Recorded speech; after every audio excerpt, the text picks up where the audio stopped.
James Harden is mean.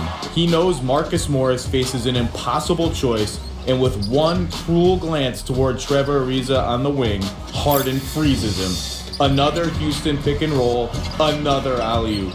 That is straight up predatory. Unleashing him as a point guard has amped up the pace. He speeds right into the offense. Look at him squeeze that bounce pass between all those feet. Harden is a master of spins and angles. He has every pass in his bag. The league has no antidote to the Harden pick and roll machine. Switch a big man onto him, and Chef Harden is cooking. Hug Ryan Anderson, and Harden drives until he sees that telltale lean. He'll even spot your shortest defender and play some bully ball against him. This is the genius of James Harden. Harden doesn't hog the ball for the sake of hogging it. He's waiting, watching, hunting for that help defender who creeps in one step too far. No one goes from static to dynamic faster than James Harden. Houston went all in on him by ditching Dwight Howard's sad post-ups and building a lethal spread pick and roll attack tailor-made for its leftover superstar. Now we'll see how far James Harden can take them. Welcome back to The Jump. That was some random guy named Zach Lowe talking about Jay. Oh, hi. This is embarrassing. You're here. I actually wish we had a camera on Zach while that piece was running because your face kept contorting into... I don't like my voice. I want a better voice. I want like Ernie Johnson's voice. TV voice? Yeah. James Earl Jones voice? I mean, that's a little much. Morgan Okay, Freeman voice. Yeah. That's what Morgan Freeman voice, that'd be good. Harden does lead the league in assists. He's 6th in scoring. Are you ready to call him the best point guard in the NBA right now? It's a tricky question. He doesn't defend point guards, so does he count as a point guard? But offensively, he's playing point guard, so we're going to count him. I think this season he's been the best point guard in the NBA by like a hair over CP and Steph and Russ. Like all those guys are super duper close through 25 games. I think Harden's been by a tiny margin the best of them. Did you see Chris Paul 2020 game with 0 turnovers and the way he controlled that whole game? I think that was one of the most impressive stat lines of all season. But I agree with you. James Harden is just...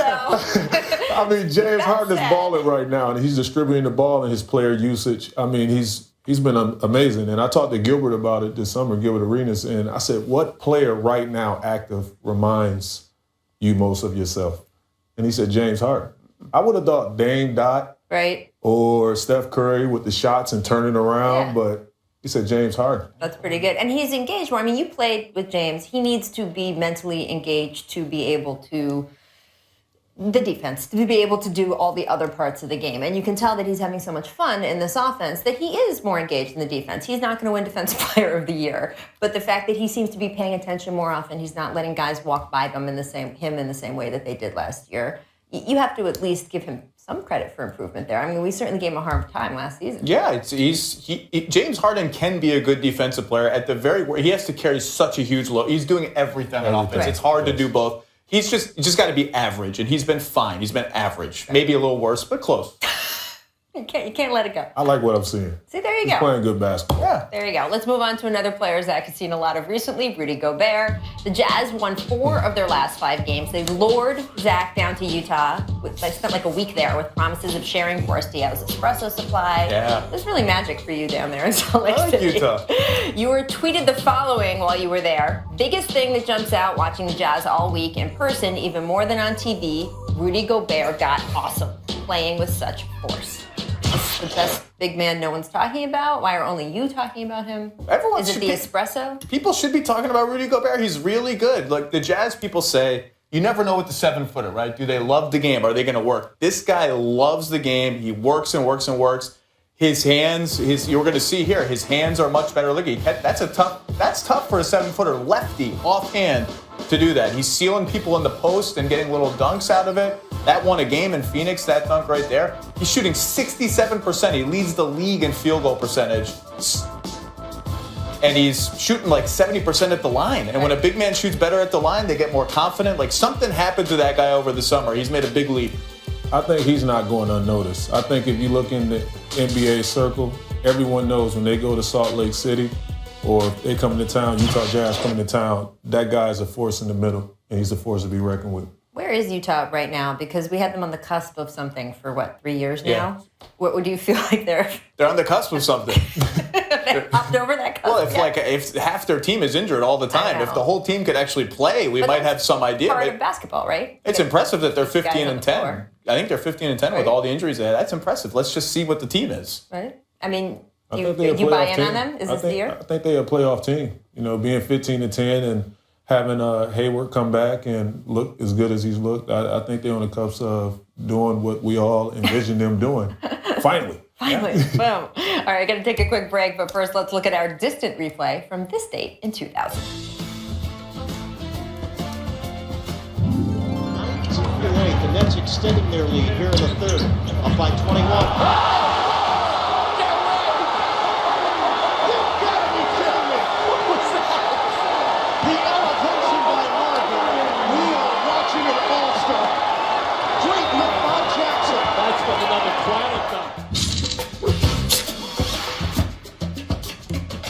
We have people for this. All right, guys, the weekend started with Mark Cuban restating that Russell Westbrook is not a superstar. Cuban says his definition of superstar solely rests on how many games a player's team wins and how deep that player can single-handedly, mind you, take his team into the playoffs. Not about the numbers that player puts up along the way, Cuban says. Look, at this point, Mark is clearly just being stubborn. There's no arguing over whether Russell Westbrook is a superstar. But while he didn't use the same language, the person who most closely echoed Cuban's overall sentiments as this weekend unfolded was actually Russell Westbrook. Last night, when asked about the possibility of winning MVP, Russ said, quote, "I don't care, honestly. A championship is always the most important thing to me." So like Cuban, Russ is saying he's valuing wins over stats. And I don't think there's any basketball fan that's going to be disappointed in that, I mean, me included. But I do hate this sports radio style title or bust sentiment that has infected the NBA in recent years. I am still going to insist winning 73 games in one season is a thing, a big thing, even though Golden State didn't end up winning the title. Or let's look at the team that beat the Warriors over the weekend. There were a lot of calls this past couple years for the Grizzlies to blow up their team and start over, because despite one of the league's longest playoff streaks, they clearly weren't in a position to win the title. Guess what? Still not in a position to win the title down in Memphis, and they're still doing impressive stuff that's energized both their teams and the fans. Well, the same goes for Russ and the Thunder. I'm sorry, but Oklahoma City, not likely to win the championship this year. But take a look at what Russ still did last night against the Celtics. He tied up the game with first the slap of this rebound, and then he finishes when he gets the ball back down the court. He hit the game winner lefty, splitting 4 defenders. Then he handles the jump ball perfectly to help seal things. That's, superstar stuff, and it's meaningful stuff. Even if Russ and Mark Cuban have their focus on the end of the season, I gotta tell you guys, I don't.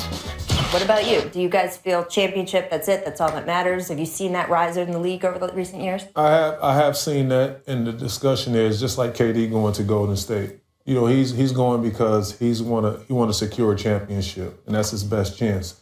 But everybody, heckled him for it and gave him hell. But at the same time, you look at Russ and what he's doing out there, I don't think it's championship or bust. I think he is a superstar. Me and Mark can agree to disagree. And he's performing at an unbelievable pace. And right now, he's top 2 for MVP race right now. So Cuban said 50 wins? They're on pace for 51. Right. So he's doing fine so far. Which is a little better than the Mavericks. They're just a little bit. bit. They're a total disaster when he's on the bench, and they're really good when he's in the game. He's a superstar. And this whole title or bust thing, just stop. Single-handedly, who single-handedly ever did anything in the NBA? Dirk didn't single-handedly win the title for the 2011 Mavs. Facts. Right? I mean, no one does it single-handedly. And to Kevin Durant, bringing him up is a great example that he felt so much pressure. You got to win a title. Your legacy isn't going to be cemented until you win a title. We had so much talk in the summer, right? Oh, we know who's going to win the title, or we know who's going to be in the final. What's the use of the season? Why can't we appreciate all the other stuff? What has happened to us that this is the Memphis example is another great example.